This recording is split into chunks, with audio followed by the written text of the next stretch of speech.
Do you think there should be a real concern about another Malice at the Palace type incident in the NBA? All right, so it's tricky because there's a certain racial undertone to this quote in the story that basically the idea is that racial animus and the things that people are screaming at players and players like having a low fuse is what's going to make people snap. But do not forget, the Malice at the Palace was a multicultural affair, right? The only sides that you had there were fans versus players. Like, that's what you had in that scenario. What I think does have to worry the NBA, though, is just something that's basic and I think observable. Fans seem to feel more comfortable saying crazier things than ever.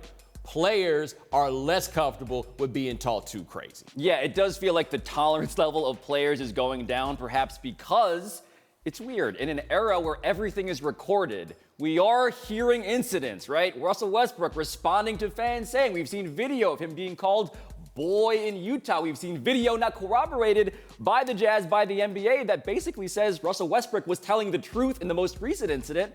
But in an era where everything is technologically seen and recorded for posterity, fans do seem to be wiling out. Yeah, but one reason I don't think it'll be the Malice at the Palace, and I guess you have to clarify what you mean when you say it'll be another Malice in the Palace. Are you simply saying there's going to be a player to go into the stands, or are you saying it's going to be a full-on ruckus? Because I got to tell you, Detroit ain't everywhere, baby. That ruckus that you had there's maybe 3-4 arenas where it really would have shook out in the way that he did. Here we are. Oh, man. The NBA doesn't like us talking about this, but oh, man. Do you remember where you were when this happened? Because I remember where I was when this happened. Oh, yes. There's the sucker he was going for with him, pushed him into the poor little Herb, right, who then had to take the brunt of it. And then the sucker comes and gets him from behind. Yes. I hate that dude. Mistaken identity. There's Steve. Brawl. And meanwhile, Steven Jackson is always Rasheed ready. Wallace, Peacemaker. We also had Rick Mahorn, the Peacemaker.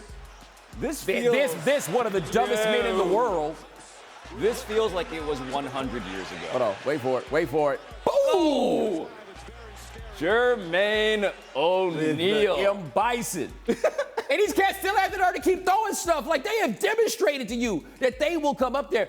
Like, Rudy Gobert said this about this, that it kind of feels like being in the zoo, right? And I'm not saying these people necessarily think the players are animals, but they do feel like they get to say whatever they want to them. And I'm here to tell you, you're not in charge here. No, they feel like they're safe because there's distance, but only for so long.